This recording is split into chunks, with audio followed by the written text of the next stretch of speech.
This week, we are in our third week of a series on prayer.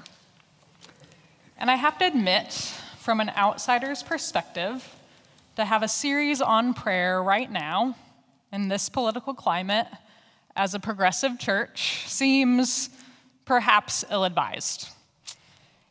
In my email inbox, the email subject lines from progressive Christian or even just progressive social organizations read like this. Take a deep breath if you need to when I read these.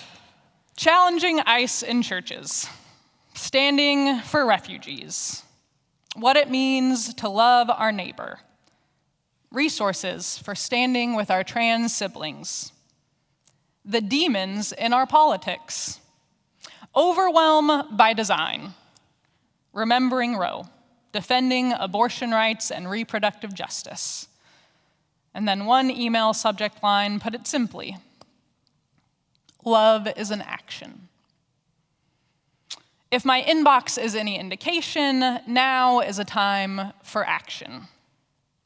And so to have a series on prayer, rather than a rousing series on what it means to gird our loins for resistance and revolution, well, it runs the risk of coming off as permitting a bit of burying your head in the sand.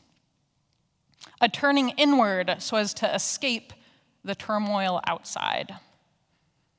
Not in a healthy way, in doses, but in a way that functionally turns prayer from a hopeful act into a hopeless act.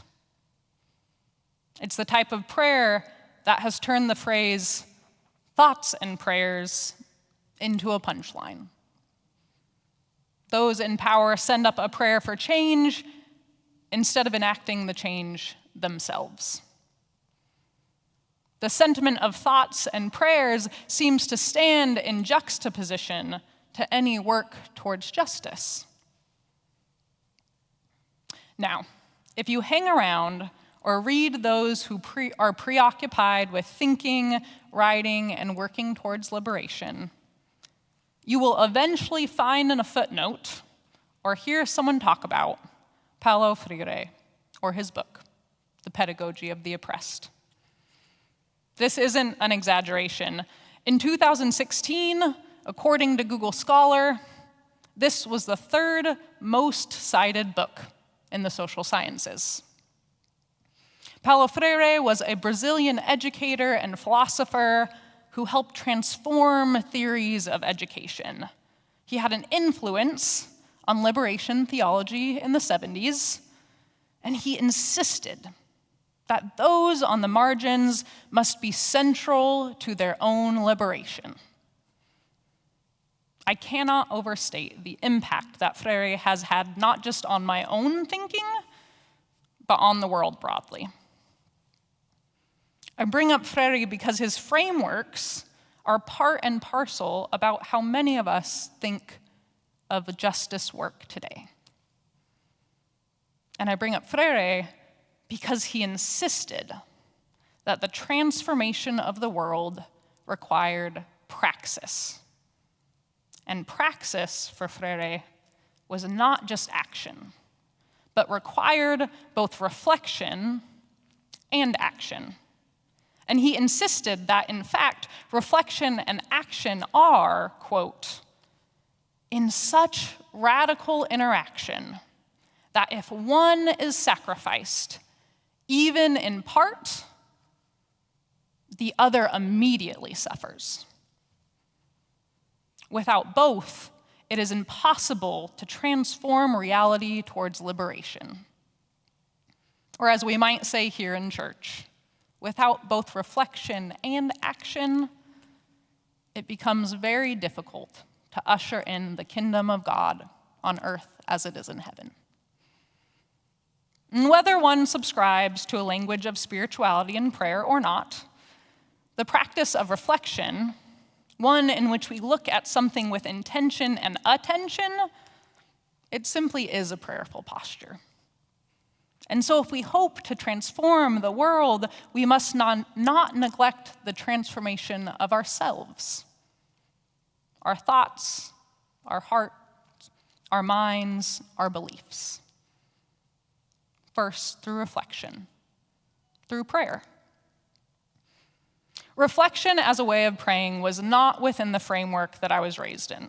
And I hear you already. In my children's time last week, reflection was the R in the GROWS acronym. But y'all, I grew up in a very different church context than this, so I did a bit of tweaking for our children's time last week. Reflection as prayer was really introduced to me as a framework, as a spiritual practice, during my time at Seattle U, both as a student in seminary and in working at campus ministry. Now, Seattle University is a Jesuit Catholic institution, which means that it was founded by the Society of Jesus, which is an order of the Catholic Church that was founded by St. Ignatius of Loyola. And St. Ignatius helped to craft what is broadly termed Ignatian spirituality. It's a spiritual tradition that insists that God can be found in all things, and that spiritual disciplines, especially by way of prayerful reflection, can lead us to live lives that are more in tune with God's desire for our own transformation towards healing and wholeness, which in turn helps to foster a world that moves towards healing and wholeness.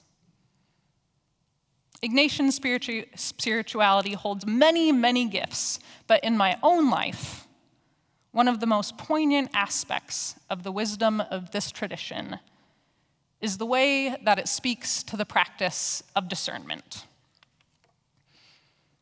Discernment is a spiritual practice, a prayer practice, that takes seriously taking stock. Now, St. Ignatius didn't come up with the term discernment, but he did come up with a framework around what he termed the discernment of spirits. In short, and in accessible terms, it's examining what in our lives and in our interior is moving us closer towards God, towards life, towards love. And what in our lives and in our interior is moving us further away from those things. One of the prayer practices that Ignatian spirituality is known for is called the Examen. And as I mentioned, the Jesuits believe deeply that we can find God in all things. And that Examen is one practice of looking for God in the daily rhythms of our life and experience. And in turn, finding where that presence is and what she's guiding us towards and how that can help us make decisions, large and small, that can lead us to live more fully into God's desires for us. The Examen is a prayer practice anyone can do, and most commonly, it's practiced daily. But I find it helpful anytime one wants to pause and reflect. And there's a format, but the format is flexible. There's probably hundreds, if not thousands, of iterations of the Examen, but at its most basic, the format includes these 5 movements. The first movement is becoming aware of God's presence and God's wholehearted love for you. You remember that you were created from love and for love, perhaps using your breath to ground, calm, and center you. And you pray for the grace to see how God is moving in your life. And then you move into gratitude. You reflect on the day with gratitude, whether for things ordinary or extraordinary. And then the third movement is reviewing your day without judgment. You recall specific moments and pay attention to your emotions and how you felt at the time. And then from there, you choose one moment to reflect on. Reflect on what you did, said, felt, or thought in that instance. What drew you closer to God or further away? And then the last movement is looking towards tomorrow. How might your reflections from today help you move with the Spirit tomorrow? Now, some of us recoil from structure or even a suggestion for how we might pray. The fact of the matter is, many folks have a pretty prickly relationship with prayer because there are a lot of ought-tos around prayer. And in my own life, I found most of them to be a hindrance rather than a help, if even just because I need an attitude adjustment. So consider this not an ought-to, but a resource among many. Because one of the gifts of spiritual and religious traditions is that in them we get to borrow centuries of wisdom from faithful folks. As Rabbi Daniel Rutenberg puts it, a spiritual practice is meant to bring you somewhere you wouldn't get on your own. That's the value of it. And for me, the value of prayerful reflection that leads to good discernment, at least in the Ignatian tradition, is that it calls in our whole selves. If we believe that God is in all things like the Jesuits do, that means that we ourselves are to be trusted. Our bodies and what they're telling us, our feelings, our emotions, our thoughts, they're to be trusted. And for some of us here, this is a radical notion. There are very popular current American Christian narratives and historical that tell us that our own selves are not trustworthy sources of information, that our emotions, our bodies, our thoughts are not to be trusted. And so when we pray for wisdom, we're praying for something that's wholly other than ourselves. In the best case scenario, we hear a loud, booming voice from heaven telling us what to do. Because the narrative goes, we're so sinful we can't possibly trust our own emotions or thoughts to lead us to good discernment. The centuries-old wisdom of Ignatian spirituality says that that narrative butts up against the notion that we are made in God's image, and that God works to bring us more fully into wisdom and goodness, using all of creation, including ourselves. And this isn't to say that we aren't complex beings. Our bodies, hearts, and minds influenced by trauma and unjust systems and false biases. And that's why Ignatius insists that seeking more information, searching out viewpoints and stories of people with lived experiences that are different from ours, seeking wise counsel, and having people in your life who you're fully honest with and who can level with you, those are also key to good discernment. But one of the many gifts of the Examen is that it allows for space and time to reflect in the presence of a loving God on our very human lives. And this regular reflection means that in times of weighty discernment, we're already in touch with our interior movements. What aspects make us feel like we're living in or out of alignment? And so we can better hear what we're being called towards. This daily reflection also allows us to level with ourselves. What are spaces in which I feel life abundant, in which I'm proud of myself, in which I feel myself partnering with the Spirit to live a life of integrity, of love? What are the spaces that bring me joy and fulfillment, or that are challenging, but in a way that I feel myself growing and healing? And it also gives us the opportunity to hold lovingly, with grace and curiosity, and with accountability, the parts of ourselves that are hard to look at. Where have I been impatient, dishonest, unkind? Where have I loved the comfort my privileges afford me more than I have loved my neighbor? Where have I been pretending that I am self-sufficient rather than in need of God and community? What is draining me of life and I need to let go? I'll say that this second part, this lovingly and patiently beholding of what some might term our shadow selves, it can be a truly healing practice. Because remember, the first movement of the examine begins with remembering that we are in the presence of a God who has created us and is sustaining us in love. That love doesn't waver as we look at the spaces where we need healing and reconciling. God in all things, including our healing, including the spaces of our lives bursting with the hope of redemption. But the first step is reflection. The first step is holding up our lives under the loving, tender gaze of God and asking for eyes to see our lives in the same way that God does. And when we practice that, we are then more able to see God's vision for the world and to participate in God's loving work towards creating that world, and with more wisdom and clarity as well. And so, as we've been doing these past few weeks, we are going to move into a time of shared prayer. And today, in this time, we're going to have the opportunity to practice the examine together. In just a moment, I'm going to lead us through a very truncated version of the examine.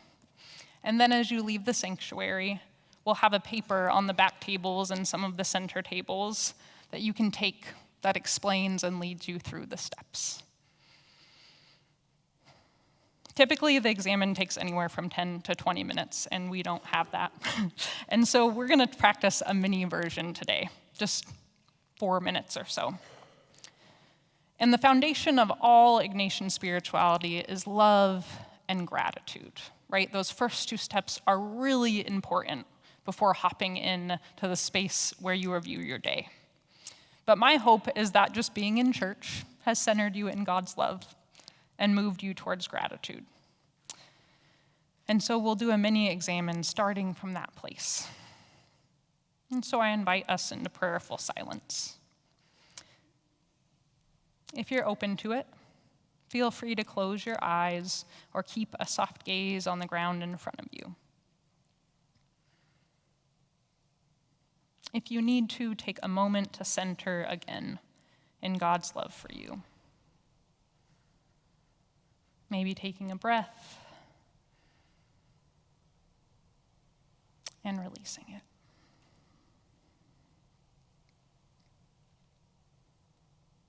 And now I invite you to take a minute to review your morning between waking and this moment now.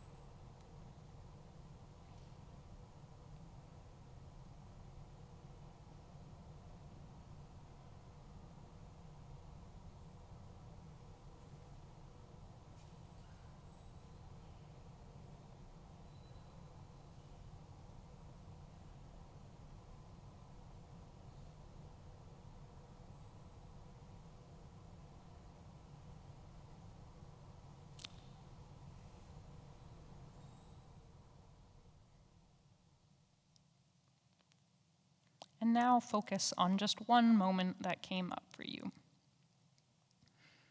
What is the emotion that comes up with that? How were you feeling? How did you respond?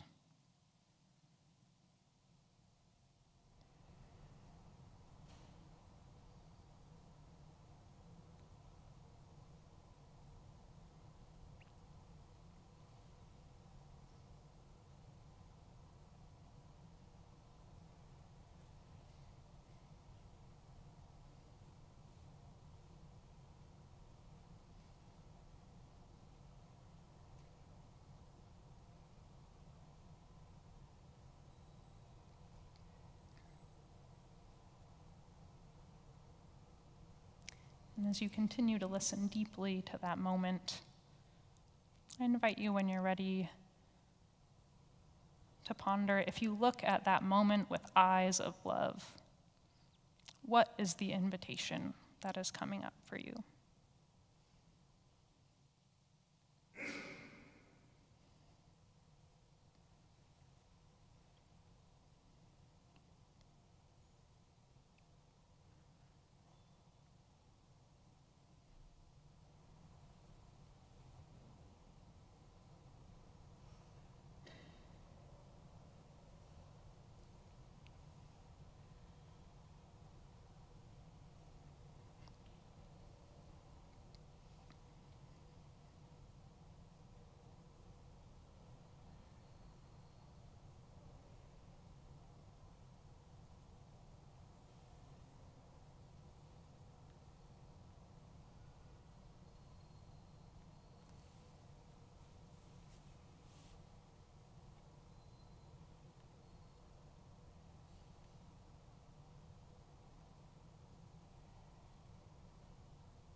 And now I invite you to wrap up your examen.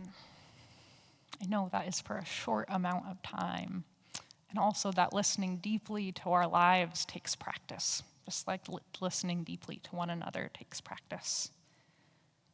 And know that if a clear invitation didn't come, sometimes what is needed isn't more thinking, but more listening in silence and seeing what bubbles up inside of you. And so as we move into our time of reflection, I invite you to continue in your examen, in your listening, or engage in the time of reflection in whatever way feels best to you. And I'll invite you again, when you leave today, feel free to grab a sheet that brings you through the movements of the examen if you'd like to start your own practice.